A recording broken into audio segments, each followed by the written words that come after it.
Because there's a bunch of people who aren't so familiar, I'm thinking we'll just start with asking if you, Amie, can briefly explain how AVA started and how it supports the animal advocacy movement. Yeah, of course. Thank you. So there's a couple of historical points I'll cover before getting to how it benefits the advocacy movement. So starting a little bit with the history, the AVA Summit was conceived in 2021 to enhance collaboration and impact within the animal advocacy movement. And we had our inaugural event in 2022. So by 2023, the summit expanded significantly, hosting 215 organizations and over 750 attendees from 47 countries. And we were pleasantly surprised by this impactful event. So all off the bat, we're hitting all of our goals. So in the year of 2023, we then initiated a partnership with Asia for Animals Coalition, which they have a subdivision called the Farmed Animal Coalition, which we then held the first in-person conference for farmed animals in Southeast Asia. So these developments highlight AVA's growing influence and commitment to global advocacy and engagement in the animal and vegan protection sector. So with that bit of history, we can now pivot into understanding AVA Summit events are for animal advocates working or seeking to work in the animal protection and vegan movement. So advocates, activists, and nonprofit organizations all benefit from the AVA Summit events, and an attendee can expect to gain contemporary strategies for their work, a strong sense of community, and networking opportunities that can potentially be life-altering. A good example is Allison's experience, actually, as she just shared how she ended up meeting Constance through volunteering through our event. So through these events, the AVA events are striving to accomplish a strategic and modern approach to an age-old and global issue, that being removing animals from our food system and other human uses. And so at our events, we strive to ensure that all participants will attend sessions, allowing them to increase their skills, inspire their peers, and be inspired themselves, and leave with tangible skills to increase their impact and work wherever it may be in their respective field or even in their respective region. And so 80% of our attendees are full-time advocates, and AVA is a conference for people working or wanting to work professionally in the movement. And we're a platform serving nonprofits and their teams who are working on various strategies and tactics for advancing our vision. Amie, that was like a great summary of everything. Thank you.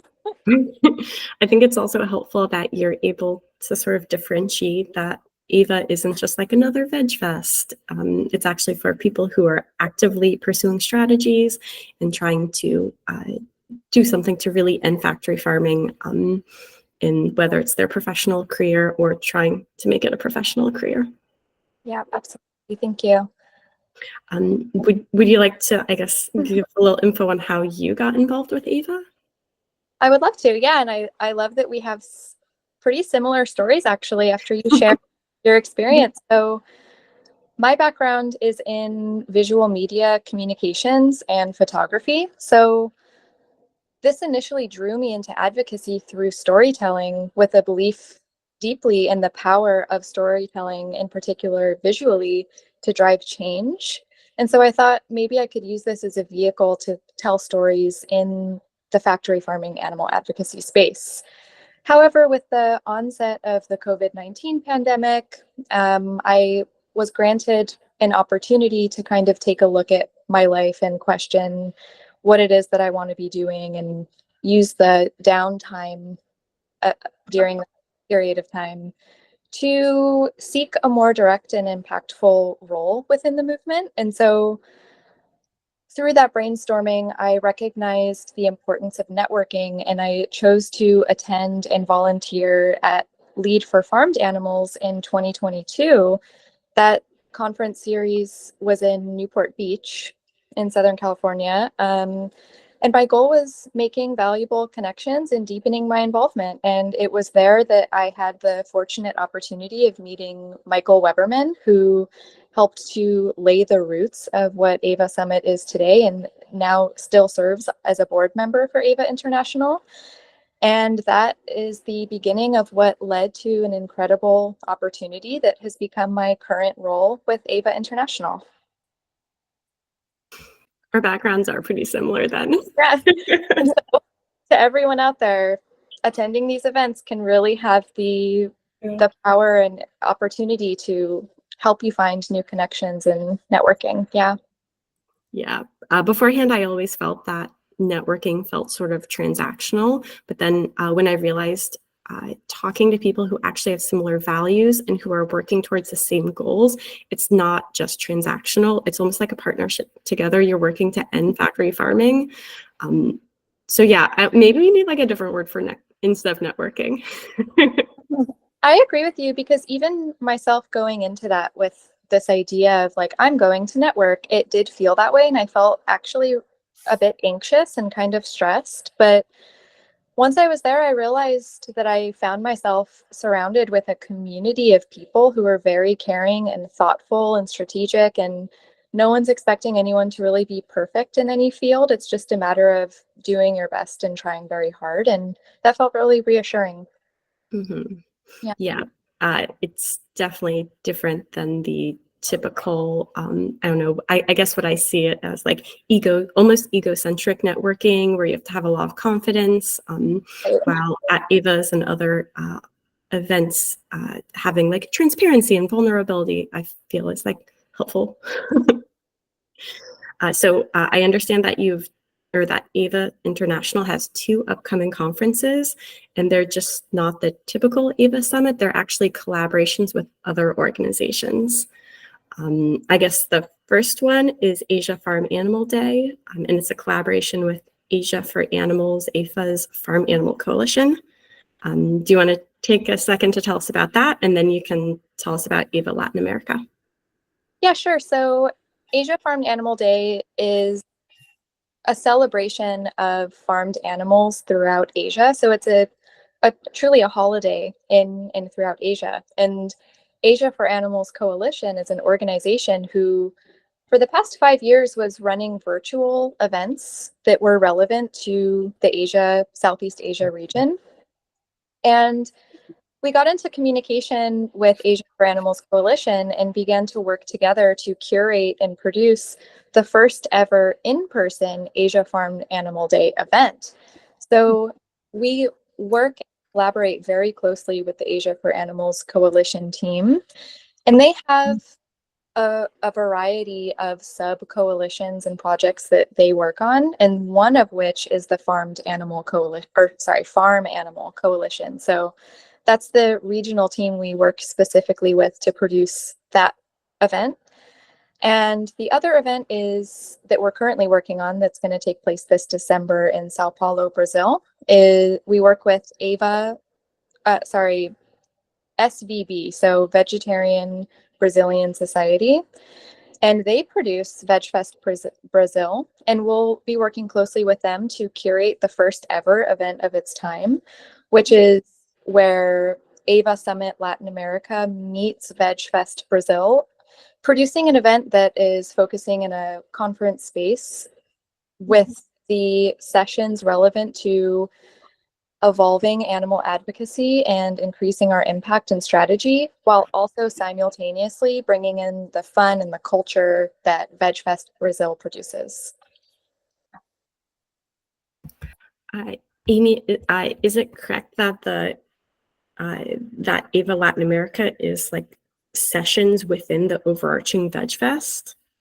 Correct. Yeah. So inside the VegFest, there will be in a very large venue. Inside this space, there will be a conference space dedicated to the AVA Summit sessions that will be running throughout the entirety of the event. So Latin America VegFest Brazil collab will take place December 5th through 8th. And so through this 3-day event, we'll be running sessions very similar to how we do in our AVA Summit events here in the States.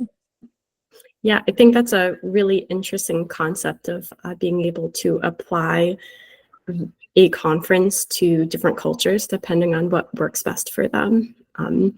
And if I recall correctly, I think Brazilian culture is typically like very celebratory. So it would make sense to be in a fun environment like that, right? Absolutely. Yeah.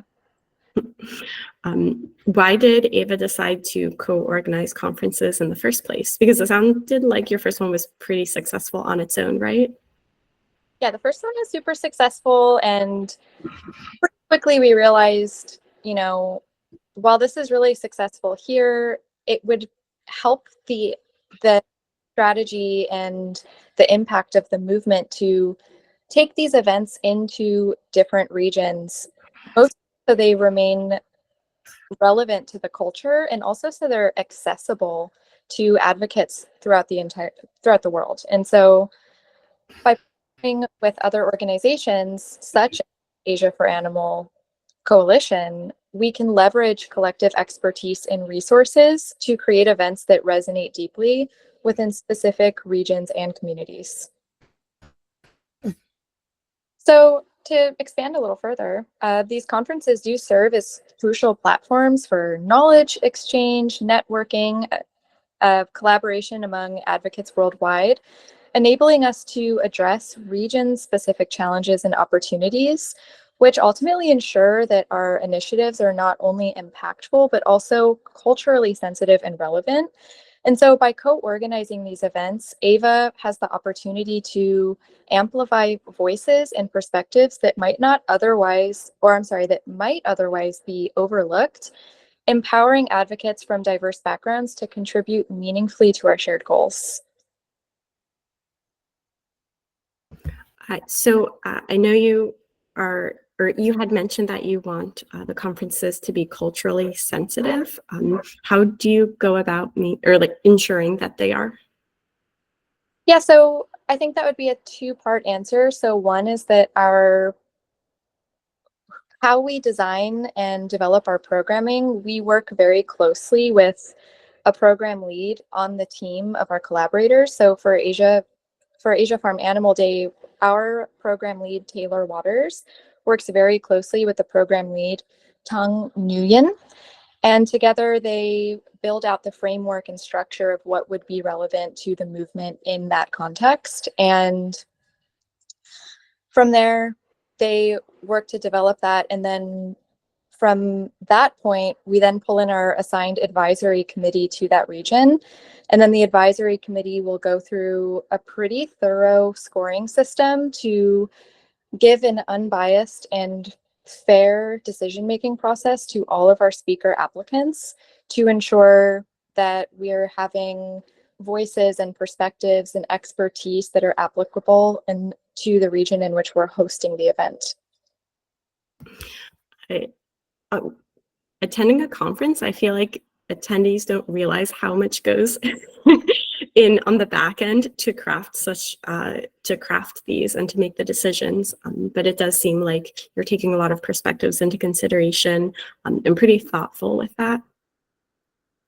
Yeah, I would say so. And it's something as a team, we hold multiple internal meetings to ensure, are there any areas in which we could be potentially blind to? And of course, that's inevitable. And so by having these steering committees, we're having the opportunity to be shown our blind spots and then also have experts from nearly infinite different backgrounds to provide insights and recommendations to how we can make sure that we're being equitable and transparent and fair. Mm-hmm. Mm-hmm. Yeah, on a personal level, I think I'd be curious to see what the proposal from Taylor is for a conference, and then with the program lead, with the collaborator, what they say is ideal, and really get to see what the differences are, because I think sometimes I personally find myself blinded to that. There's so much information. I mean, there's so many cultures. Yeah, I guess it's a lot to keep in mind. It is, and maybe that's a call we can have in the future. We can bring in different coordinators and you can understand a bit more in depth in how we collaborate together to make these events successful and impactful. So besides support with AVA, I know that there's a steering committee. I know that you support with some recommendations. What are the program collaborators responsible for? Yeah, the program collaborators are responsible for building out the entirety of the programming for our 3-day events. So from start to finish, it's going through previous events, looking at the most attended and impactful sessions based on data and feedback from our surveys that we send out, and from there implementing that feedback, curating a more impactful program, and then again working with the advisory committee to have it approved and make sure it's all sound and beneficial.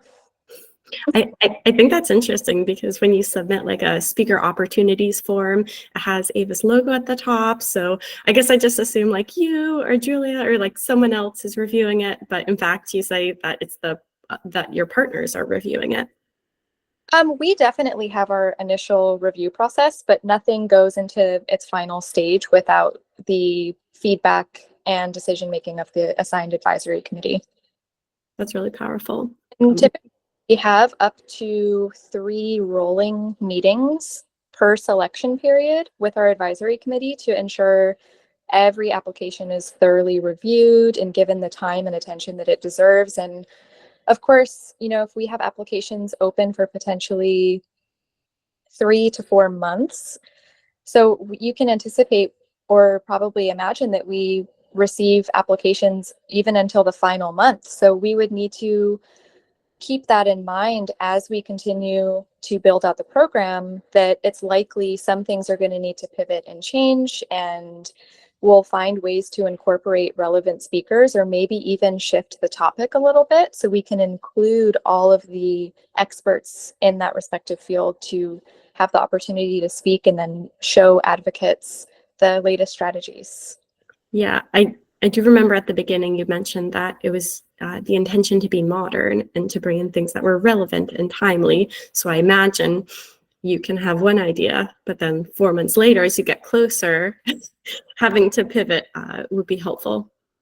Yes, I would say pivoting is something that our team does really well. We're wonderful these days. It helps to have a small team for that too, huh? Yes. So I guess, Amie, what are you personally excited about with both AFAD and Latin America?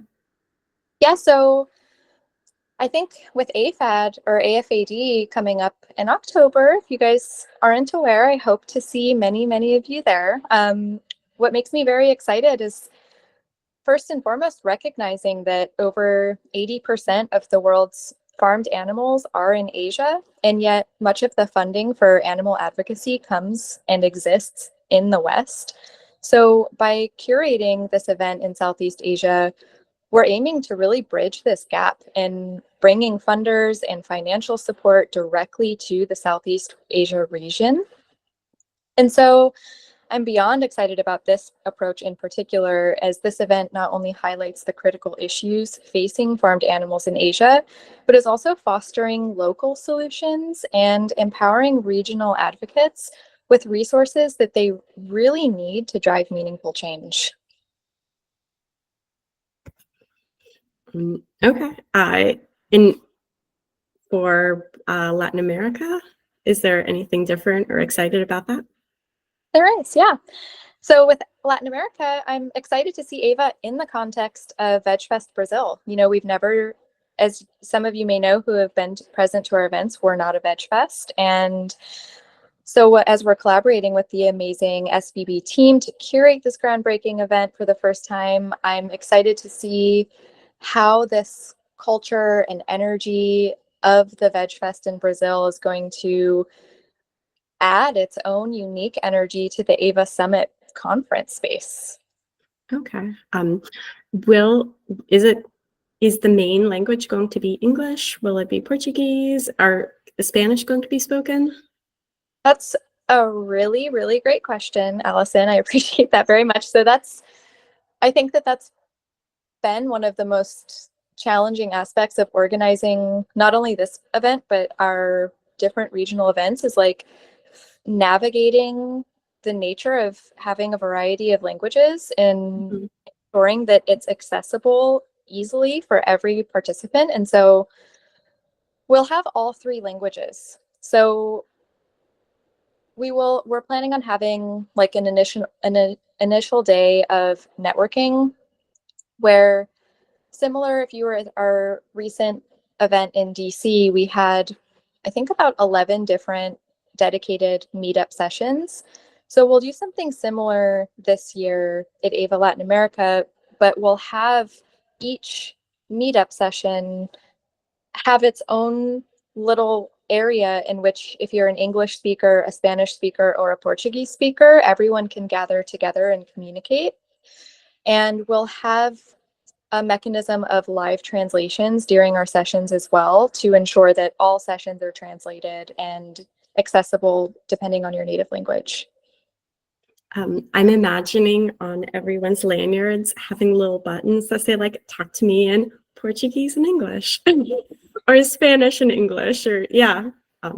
Yeah, that's definitely part of our plan too. We're just trying to make sure, everyone has an ease of experience navigating a bilingual event. And that goes with our end too. So many of our materials that we're producing, like our application forms, even our on-site branding materials, we're making everything trilingual. And so we work closely with our partners to say, hey, can you help us make this in Portuguese, please? And we send it all around and get everything validly translated. A little sneak peek for everyone here.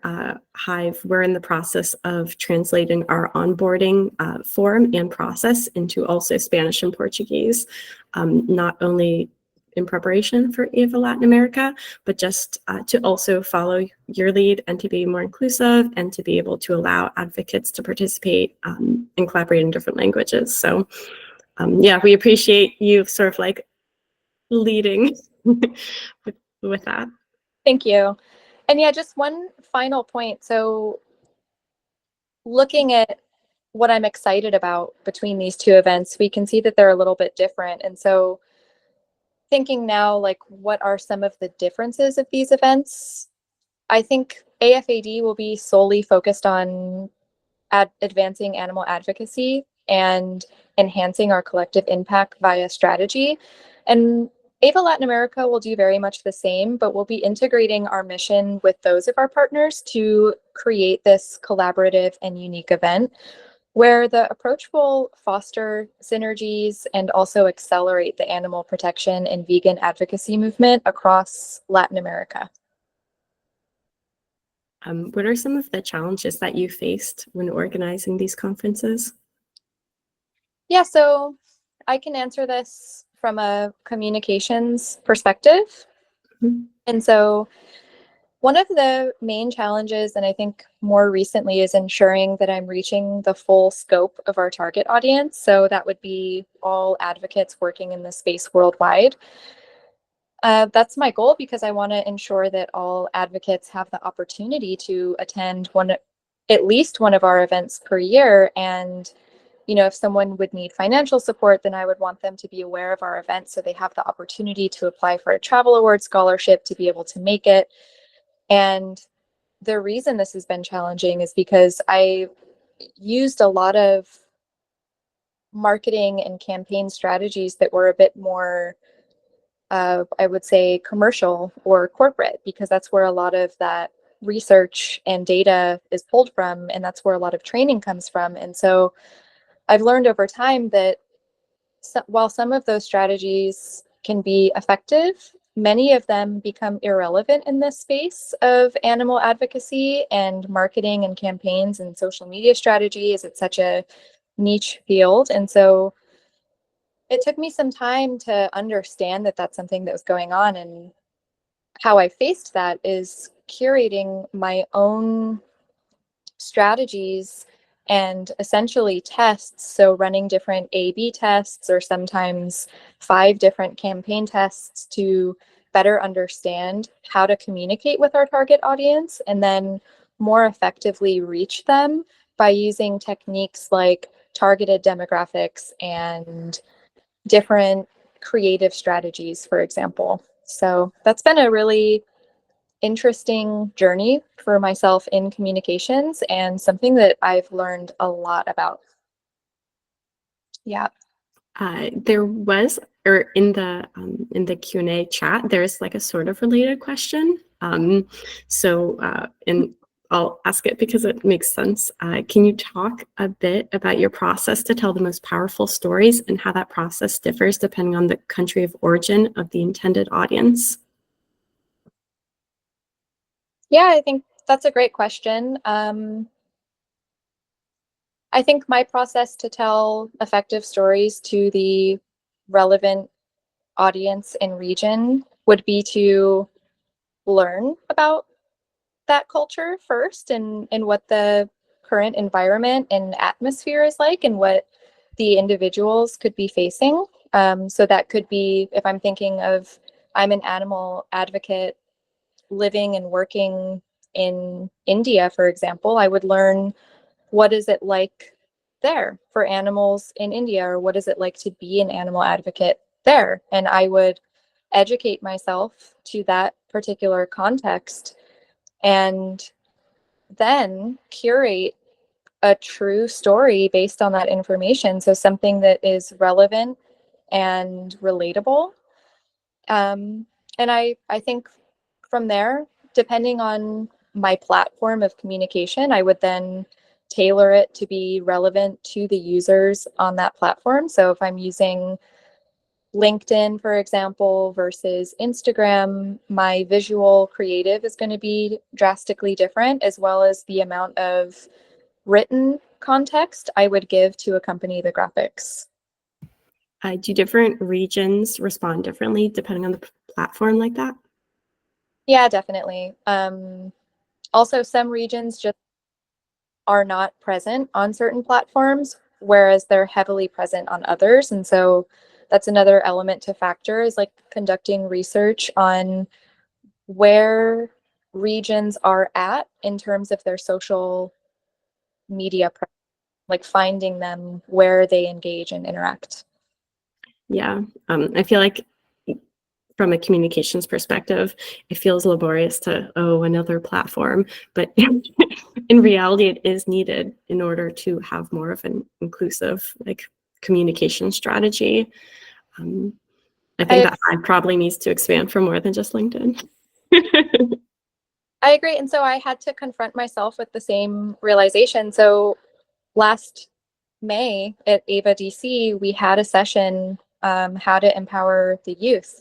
And I happened to be present in the room, and the thought leaders in the session were all, or seniors in high school or freshmen in college. And I'm so happy I happened to be standing in the room in this moment, because they were saying, the movement needs to find ways to bring the youth in. And this is by being present on TikTok and like finding them in the platforms where they find information and where they engage. And so I was like, of course, I'm here in my mid 30s now, and so that was my blind spot. Like, we need to be on these platforms to find this entire demographic that's relevant to our future and this movement, and highly valuable perspectives. And so we actually ended up creating a position at AVA International, which we just filled, for someone to come on our team and create a TikTok account and find that demographic and ensure that we have this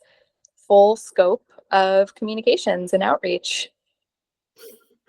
That's Amie, that's awesome that you're able to learn from an actual session at a different AVA. I know. And then I was like, wow, these events truly are just like really amazing. Yeah. Okay. I might be too old for TikTok, but we'll find something. I don't think you're too old for anything. Okay. And so I just want to mention, before we move on to the next topic, another challenge that I faced. So time zones and languages, that's a challenging aspect. So because I'm based in the Los Angeles region and I'm in Pacific time, more often than not, I'm way behind everyone else. And so this often means really early mornings or really late evenings. And it can be challenging. Yeah. I feel like a lot of us in the movement have different personal sacrifices that we make. A lot of people who do direct care, it feels like a lot of emotional labor.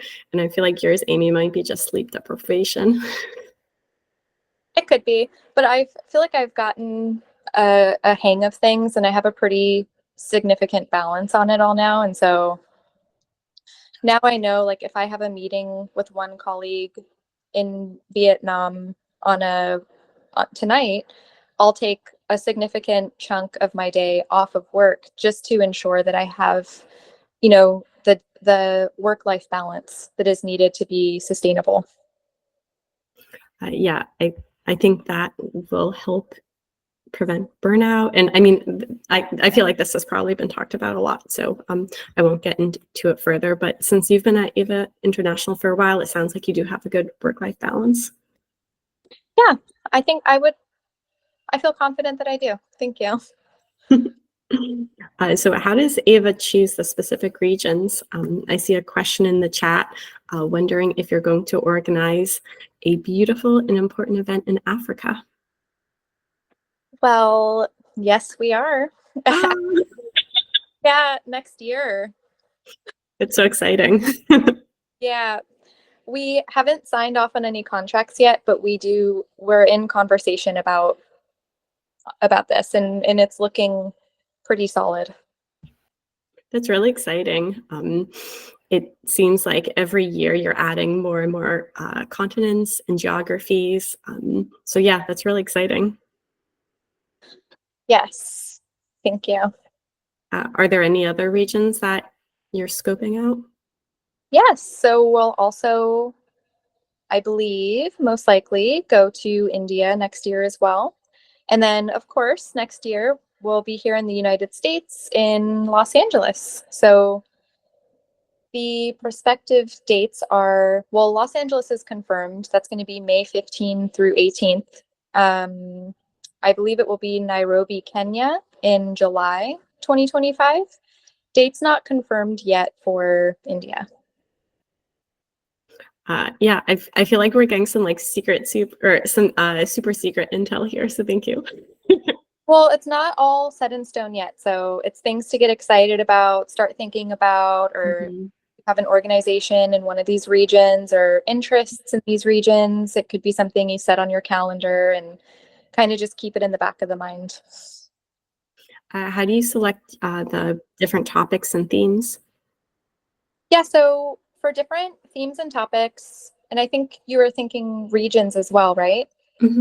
So yeah, AVA holds international events, including the annual summits in the United States, alternating between East and West Coast per year. And then growing our connections globally with events like Asia Farm Animal Day and AVA Summit Latin America and Brazil. So AVA selects these event regions based on strategic importance and regional needs, working with local partners to ensure relevance and safety. And some of these connections come organically, like maybe we begin engaging in an email thread of another organization who's like, you know what, we could really use one of these conferences in our region. Is this something you'd be interested in collaborating with and about? And often than not, we're like, yes, we're very interested. Like, let's explore this opportunity and this idea and see how we can build something relevant to your region. Another way that this could organically come about is just meeting on site, starting up a conversation and seeing where things can go. And it over time evolves into these highly impactful and successful events. Awesome. So I know we could probably continue talking for like another hour or two, but we have like 15 minutes left. So I'd like to get to some of the questions if that's okay. Yeah, that's great. So we had a few that were submitted in the registration form, so we'll get to those. And if people have any other questions, you can just add them to the chat and we'll get to them after, if time. Okay. So one of the questions in the registration form, when will the AVA Summit website be updated? What is the price in USD for the AVA Summit in Brazil? Yeah, so first of all, I would like to say sorry. We had a domain network issue that we resolved throughout last week. It's resolved now. Our website is updated. And the price for USD, so the currency conversion from Brazilian real, is $52 USD. Okay. Yeah.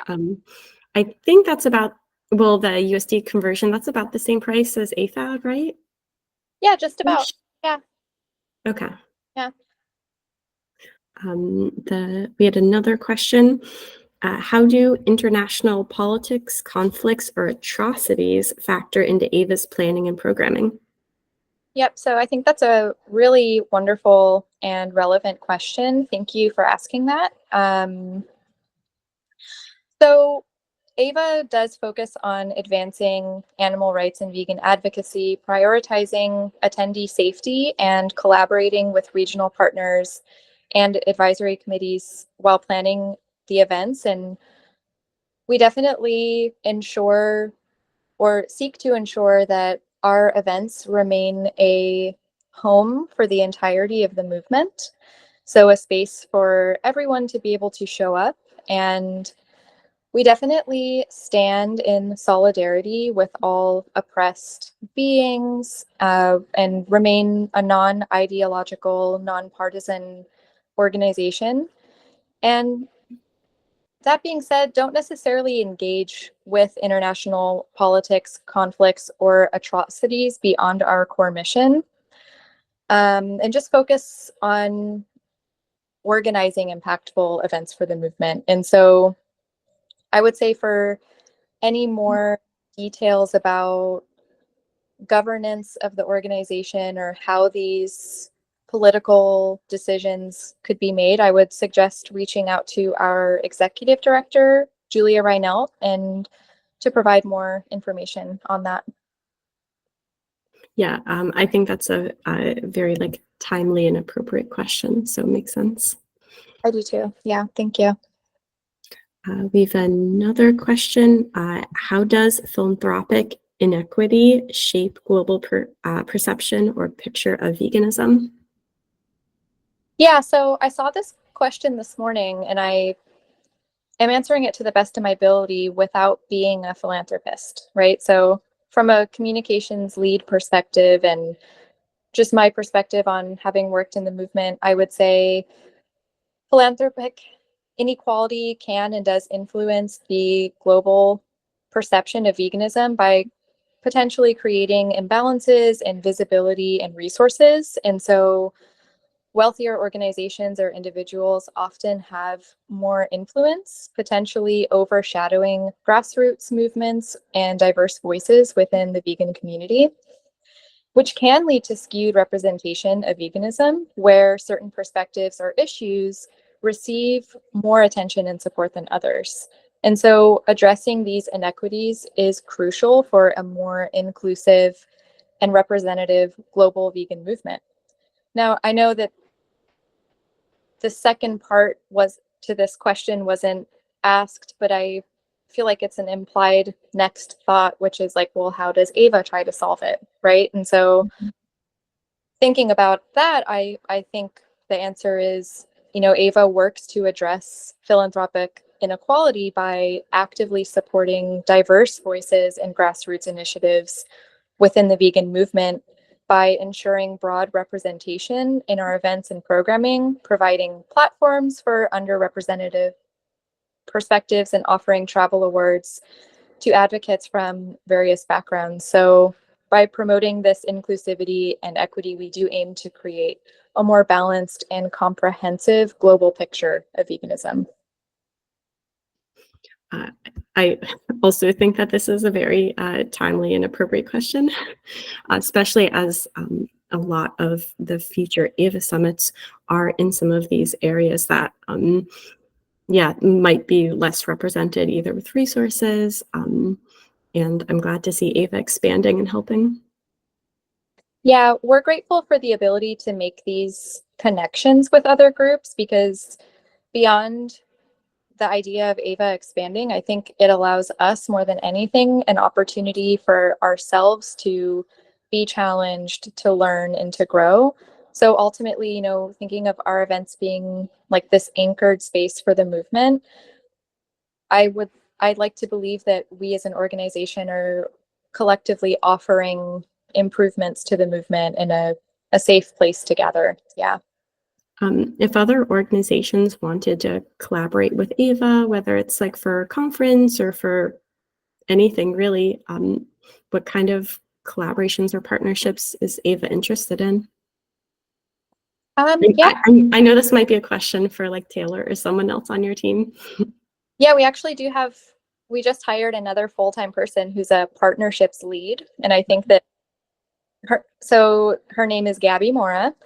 Gabby will be our go-to person to talk more in depth about what it is we're looking for. But I would say we're always looking for allies in the movement and other organizations working in this space to curate combined efforts and strategy into the future and into even our programming and our event space.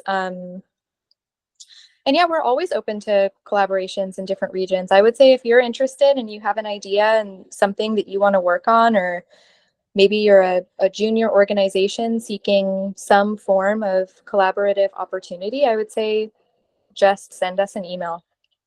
Send us an email. We'll get you connected to the best of our ability to help see that through. I think in a relevant example, recently Hive, we were looking at some of the different sponsorship opportunities because we've done sort of one of the bucket like cookie cutter sponsorships before, and we realized that we were actually looking to get something else out of the conference, and we were really wanting to help support the travel scholarships. And yeah, we were surprised at how AVA was really able to help with that. Well, that's amazing. I'm so happy to hear that feedback. Yeah, it surprised us because we didn't realize how like flexible, and maybe it is really a testament to how agile and how AVA is able to pivot and make changes. Yeah, it's helpful. Yeah. Thank you. How does AVA as a team look like, and what do they do? Yeah, sure. So we have quite a small team. So on the AVA International team, we have our executive director, Julia Reinelt.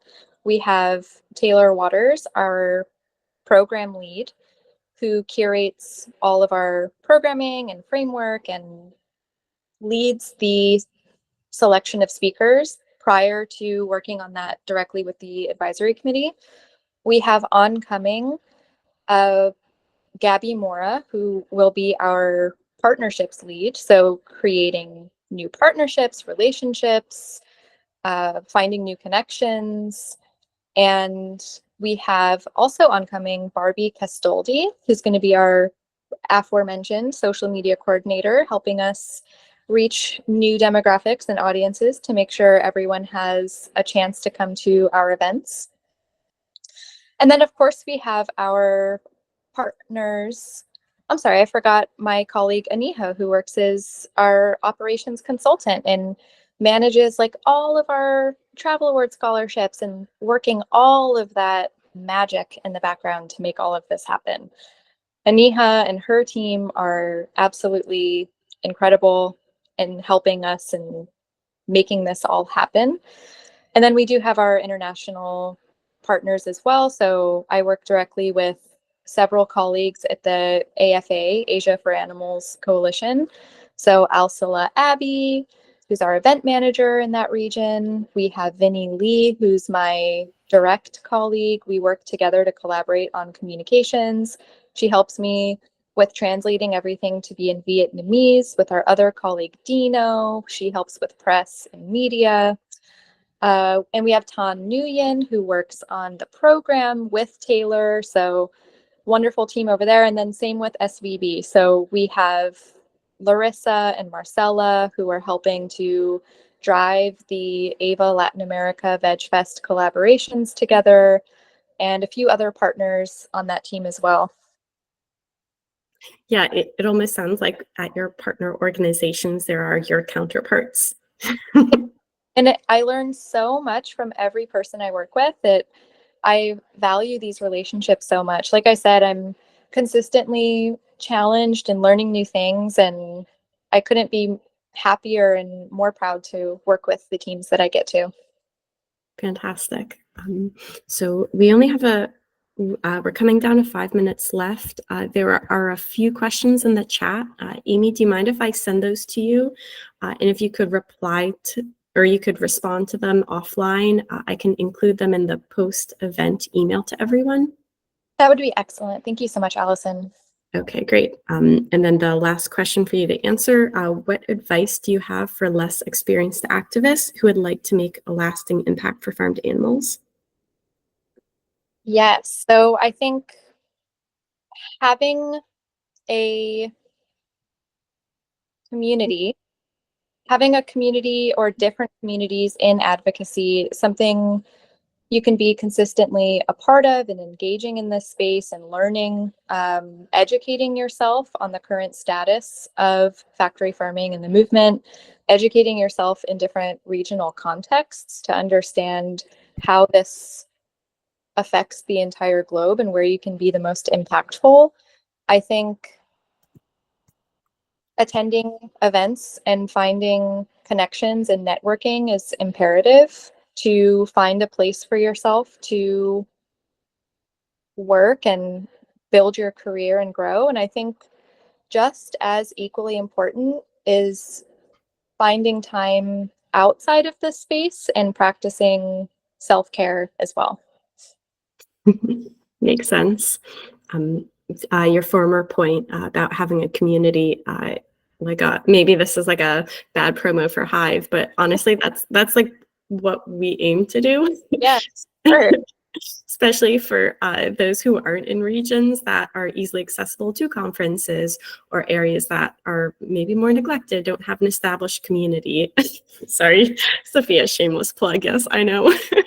But honestly, that's why as Hive, we love AVA, because I feel like you're our in-person counterparts almost. Yeah, and thank you so much for saying that. Likewise, we feel that you're our online counterparts. And I'm so happy we had this opportunity to merge our efforts and hopefully, hitting what is my goal, and I'm sure Allison, you too, in communications, is reaching all of the advocates and building this sense of community. Mm-hmm. Yeah, it's almost like your regional conferences are our regional Slack channels. Yeah, I agree. In your Slack community, I don't know if everyone in this space is already part, but you've got to get in there because there's a channel for every topic really that I can even imagine. Like I was even recently having issues with the back end of our website, and I found that there's a developers channel, and I'm like, wow, I can even go into this developers group and find resources and solutions, and that's incredible. Did you go there because of the domain question? Yeah, I was for actually days trying to resolve this domain conundrum that I ran into and was able to finally solve it. Yeah. Oh my gosh, yeah. We feel you. When we rebranded from Impactful Animal Advocacy to Hive, we had to go through that also. Yes. Oh, and I heard you built a resource document, or you're in the process of building that. Yeah. Yeah. So if anyone is rebranding, hopefully they'll be able to like follow the steps to assist. Just because, yeah, not all of us are tech savvy. We're passionate about animals, but that doesn't always mean, yeah, we're super tech savvy. Okay, so I guess last, Amie, if people wanted to learn more about AVA International, what should they do? Yeah, I would say follow us on social media. That's where all of our information is shared almost immediately as soon as it becomes available. I would say go to our website, and the best way you can learn about AVA International is coming to our events. Hey, you got to come if you haven't yet. And if only, I think 43% of attendees in this session have not. So that's a larger percentage. I would say come on to our events.